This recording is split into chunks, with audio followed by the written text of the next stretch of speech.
Welcome everybody to MBL Tonight. I'm your host as always, Sonny Weaver, and as you can see, we're in a new studio here on MBL Network. We're always looking to get better, and MBL Tonight's following suit as we bring out the new studio here for the first time. Now let's get down to the business of MBL. A lot has been happening since we've been gone, so let's go ahead and review some scores from the last couple weeks. We'll start out in the NFC South, and that's where we're going to find a Falcons-Panthers matchup. New Orleans Saints have been struggling, so this matchup is going to go a long way to determine the NFC South champion. Looking at the score, the Panthers come away with the victory 24-17 over the Falcons. Blake Bortles struggles, only going for 81 yards, 2 interceptions through the air. On the other side of the ball, Bobo goes for 128 yards and as well 2 interceptions. A defensive battle with the Panthers coming out on top. As we mentioned, this is going to be a big matchup at the end of the year when we determine who's going to win the NFC South. Now coming back to the AFC, the Baltimore Ravens and San Diego Chargers. Neither of these teams probably going to win their divisions, but what we know is these guys are going to be in contention for wild card berths. So let's look at the scores from this matchup.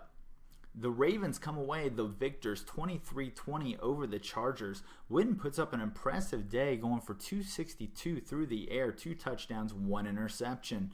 On the other side, Paulson goes for 237 with 2 TDs, but the difference in this game comes down to the effectiveness of the Baltimore Ravens secondary as they snag 4 interceptions from the quarterback, Paulson.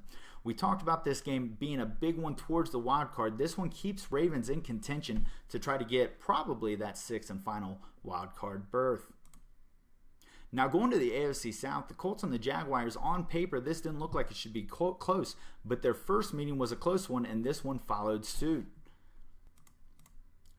The Jaguars come away the victor 24-17 over the Colts. Derek Carr has a good day going for 255 yards with 2 touchdowns, but does throw 2 interceptions. Vaughn Reed comes away with 14 yards and nothing much else on the ground to help him out. The former Jacksonville Jaguar does not really impress his team. Feeling pretty good in Jacksonville, I think they let Reed walk away. On the other side of the ball, Taylor Cicero throws for 171 yards for 1 touchdown. And the new free agent Neblett breaks off a couple big runs as he runs for 159 yards and 1 touchdown.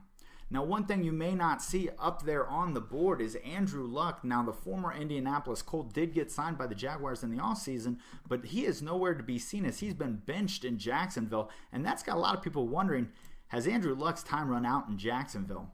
Coming into the year, Luck had the stats over Tercero. Tercero split time with Jimmy Garoppolo last year. The Jaguars go out and they buy Luck in free agency, 3 years, $30 million.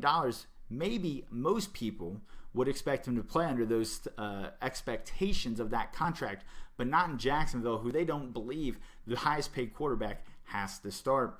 Not sure if that signals the end of Luck for the season, but keep an eye on this as we go forward. Now, from quarterbacks who can't get on the field to players that are banged up and off for a while, we'll go take a look at the injury report. Now, looking at the injury report, one thing you're going to notice are a lot of broken collarbones across MBL. That's something the league may want to look at, see if there's any way we can cut down on those broken collarbone injuries. The biggest injury here on the list is definitely going to be Brandon Cooks of the New Orleans Saints. We talked about the Saints' struggles. That really starts with the lack of having Brandon Cooks on the field. Their offense throws through Cooks. We won't see him again till week 9. Other notable injuries, Herndon in Miami. The cornerback is part of a very dominant Miami defense that's had a reemergence this season. He's out till week number 12 with a stress fracture in his foot. And so we went over the scores from the last couple weeks. Let's look ahead. Now, Bleacher Report does a really cool thing. What they do is they compile a power ranking using some analytics and statistics. They decide who they believe are the strongest teams in NBL. We're going to go ahead and take a look at the AFC report. Now, looking at the AFC report, the Bengals climbed to the first overall spot in Week 6 with a victory over the Pittsburgh Steelers, who were the previous number 1 in the AFC. Miami Dolphins, we talked about, they've made a nice ascent from the preseason 3rd lowest ranking to the number 2 ranking. Jacksonville, after a Week 3 loss, does find its way back up to number 3. As we mentioned, Pittsburgh falls to Cincinnati last week, dropping them to 4. And to look on the other side, the New England Patriots, after a really nice year last year, have found themselves all the way down at number 16 in the AFC. Switching over to the NFC, the reigning Super Bowl champion Washington Redskins find themselves on top, followed by the Dallas Cowboys, who had a resurgence under new ownership, Jay Terrero. The perennial Super Bowl contender Detroit Lions are in at 3. And a surprise team here in the NFC West, the LA Rams find themselves sitting at number 4. Looking on the bottom of the graph, we will see that the San Francisco 49ers are sitting very snugly down there at number 16, a position coming all too common for San Francisco. Now, we looked at past matchups, we looked at the rankings. Let's look and see what's going to happen coming up in the week ahead.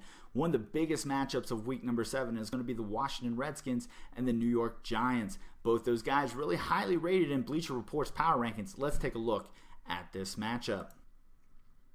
Now, the Washington Redskins come in with a 5-1 record. They have a much better offense than we would expect coming into this game. They've struggled in years past it, but they're finally finding some ground, putting up 276 yards of offense on the ground. Their defense is kind of strangely for them, giving up 289 yards, pretty low ranked in MBL at this point. The 27 points, however, that they are scoring does put them towards the top of MBL. Only a +1 turnover differential, not much of a factor to this point. Now, the Giants, on the other hand, sitting at 4-2. Total offense staying at 269. It puts them about middle of the pack in MBL, but it's that 200 yards per game defense. They've had a dominant defense for multiple years, especially that rush defense. The matchup of this game is definitely going to come down to, can Washington find a running game, and can New York shut down that Washington Redskins running game? Zero turnover differential for New York says that this one's not going to be determined by turnovers, but probably that running game matchup. Now, in the AFC, the matchup I'm looking towards in Week 7 is a very underrated matchup. The Buffalo Bills versus the Miami Dolphins. The Dolphins have come out of nowhere to really skyrocket up the AFC rankings, and this could go a long way in determining that AFC East division title. Coming into the game, the Bills are 3-3 while the Dolphins sit at 4-1. Both of these offenses up around 300 yards of total offense per game. I think it's going to be a high-scoring game as you see both defense giving up close to 300 yards as well. Both teams score high, close to the 20s. Miami Dolphins 24 points per game puts them in the top 10 in NBL, while the Buffalo Bills 19 puts them about middle of the pack. Bills struggling with that turnover differential at a -2 right now, with the Dolphins at even. Coming into this game, they missed the cornerback Herndon. However, I do like the Miami Dolphins to probably pull this one out in a low-scoring game, which most people probably don't expect. And that's all the time we got back for our first MBL Tonight episode. Now, make sure, if you guys have been following the scroller at the bottom, Madden Bomber League is going to be offering a EA Access Madden 18 tournament. You can go to Madden Bomber League's website, 365.maddenbomberleague, to find out all the details about that tournament. Also, if you're looking over on the side there, you're going to notice that we do have Twitter. You're obviously watching us on YouTube. Make sure you subscribe to YouTube and follow us on Twitter at Madden Bomber League or at Bomber League for Twitter. Any other questions, make sure you leave those in the comment below. I thank everybody tuning in here for MBL Tonight, and we're going to go ahead and we're going to see you next time.